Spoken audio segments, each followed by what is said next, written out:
Welcome back to Savvy Psychologist. I'm Dr. Ellen Hendrickson, and every week I'll help you meet life's challenges with evidence-based research, a sympathetic ear, and zero judgment. Now, with the release of the UN Scientific Panel's report, climate change is looking less like an inconvenient truth and more like an inescapable crisis. And to this point, listener Trevor from British Columbia wrote in and imagined the future of our planet. And buckle your seatbelt because it is not pretty. So Trevor reports, I saw the great forests I grew up around all burned. I saw superstorms and heat stroke deaths claiming hundreds of thousands every year. I saw food shortages turning people violent and mass migrations whipping up xenophobic fervor and fascist autocracies. All I can see is destruction on the scale of what happened to the indigenous communities in North America after 1492. How, he concluded, can I not despair? Well, after I peeled myself off the floor, I looked into the research. And then I peeled myself off the floor again because the very first study I found, in the uber-prestigious journal Nature, no less, linked increased global temperatures to suicide. So, as you might guess, my floor and I have been through a lot this week. And it is especially tricky because climate change is a perfect storm, no pun intended, because it hits human nature square in the gut. When faced with dire threats, we humans tend to react in one of three ways. In the first option, we deny. When prospects seem dire and hopeless, some of us cope by sticking our heads in the sand. We protect ourselves from going numb and hopeless by whistling through the superstorm. The second option, we despair. It's hard to find hope or feel personally effective when the speed and scale of the crisis seems so overwhelming. Indeed, who can truly comprehend the disappearance of coastal cities and not feel helpless and insignificant? Thankfully, human nature allows us a third option. We double down. With denial or despair, our flame is snuffed out. But sometimes, tough situations act as an imperative. Instead of burning out, our flame burns brighter. Now, I will not pretend to solve climate change in 15 minutes or less.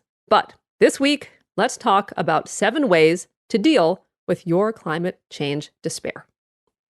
So let's get started with tip number 1, which is, it's okay to feel horrible. It is absolutely understandable to feel whipsawed and powerless. But there's a bright side. Feeling awful is actually a necessary precursor to action. As Melinda Gates, whose foundation with Bill Gates works in some of the poorest places on Earth, says, let your heart break.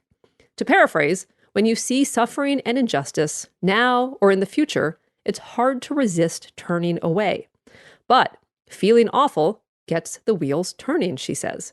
Shared pain builds empathy, which in turn sparks compassion, action, and eventually change.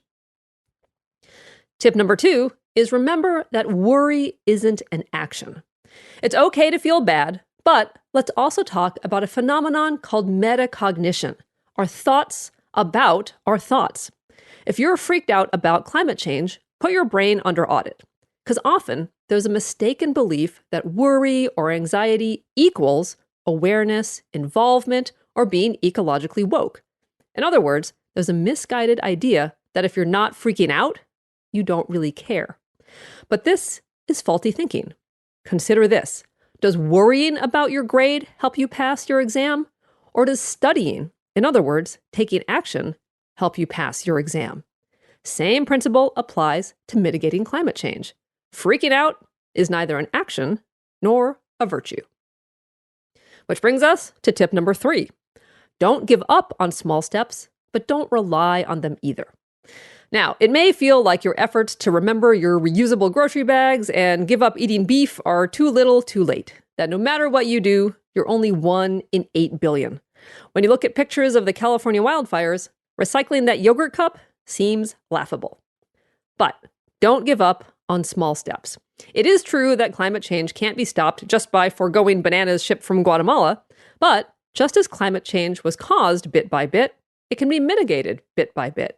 So insert your favorite metaphor here about the longest journey starting with a single step, or Rome not being built in a day, or rivers wearing through rock, because whatever you choose, it applies. Now, let's take it to the next level.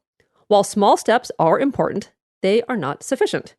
Individual behavior change is helpful, but bigger structural changes pack way more of a punch. Think about it this way. If you're trying to save money, skipping the Starbucks and making coffee at home will absolutely help. However, it's way more effective to change the system. Pay off your credit card debt so you don't waste your money on interest. Auto-transfer part of your paycheck into a savings account, or sign up for your company's retirement match. You get the idea. Therefore, with climate change, don't give up on the yogurt cups, but turbocharge your individual changes by leaning on the system. How? Vote. Call your representatives.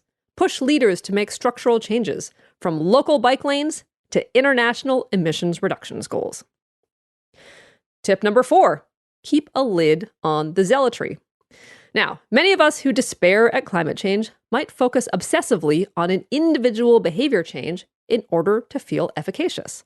But yelling at your coworkers to use less paper, bullying your friends into going vegan, or telling your kids they're killing sea turtles whenever they throw out a Ziploc bag isn't helpful to anyone, including your blood pressure.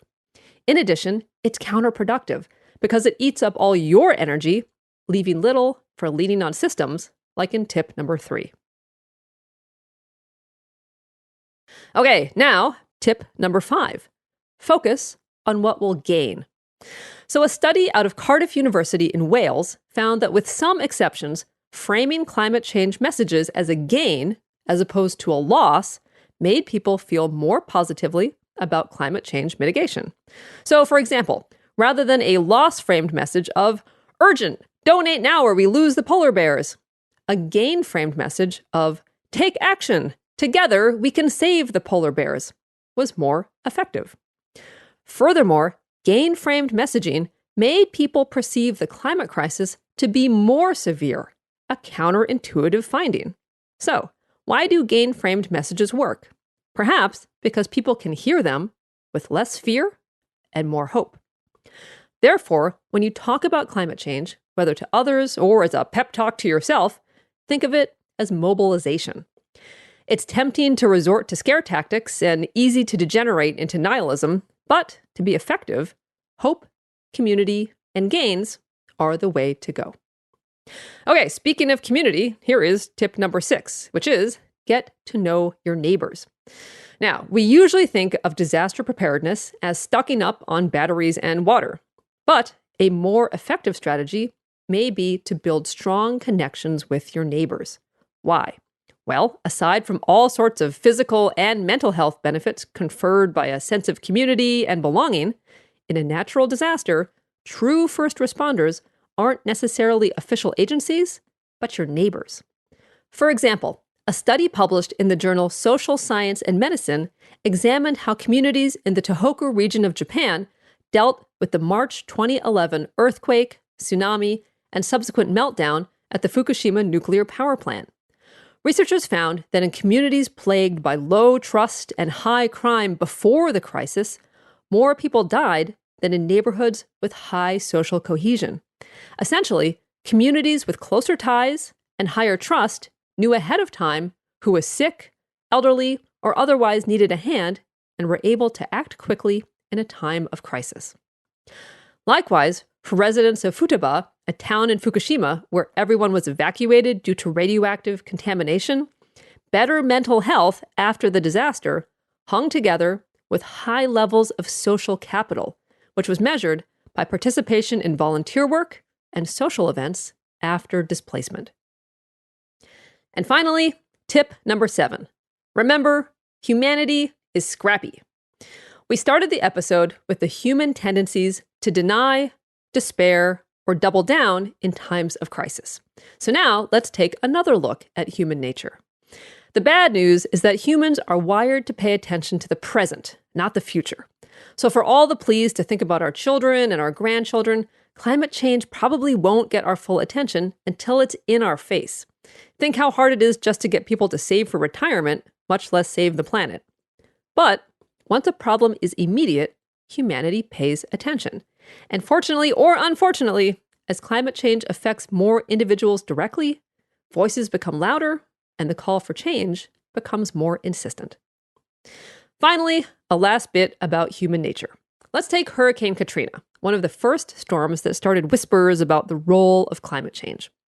Studies have shown that the storm took a huge toll on mental health, and that even years later, people still struggle with post-traumatic stress, anxiety, and depression. But other studies have found in the survivors remarkable resilience and even something called post-traumatic growth, where the vast majority of respondents indicated that their experiences with Katrina helped them develop a deeper sense of meaning and purpose, led them to realize the extent of their inner strength, and stoked a strong faith in their ability to rebuild their lives.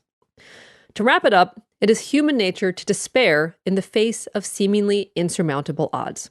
But you don't have to suffer, toil, or peel yourself off the floor in isolation. When people join together, before, during, and after crisis, despair turns into action. Thank you so much for making Savvy Psychologist a part of your life. Here at Savvy Psychologist, we are always looking for ways to make your life better. So please, help shape the future of Savvy Psychologist. Do you want to hear more interviews and guests? Or do you prefer the monologue format? Do you like a wide variety of tips? Or would you rather hear a deep dive into one or two? Let me know at bit.ly/savvypsychfeedback. That's bit.ly/savvypsychfeedback. bit.ly/savvypsychfeedback. There is also a link in the episode description in whatever podcast app you are using right now. The survey is only 4 multiple choice questions and can be done in a matter of seconds. So thank you so much in advance for checking that out. As always, Savvy Psychologist is strictly for informational purposes and doesn't substitute for mental health care from a licensed professional. Thank you so much for listening. Have an awesome week, and I'll see you here next week for a happier, healthier mind.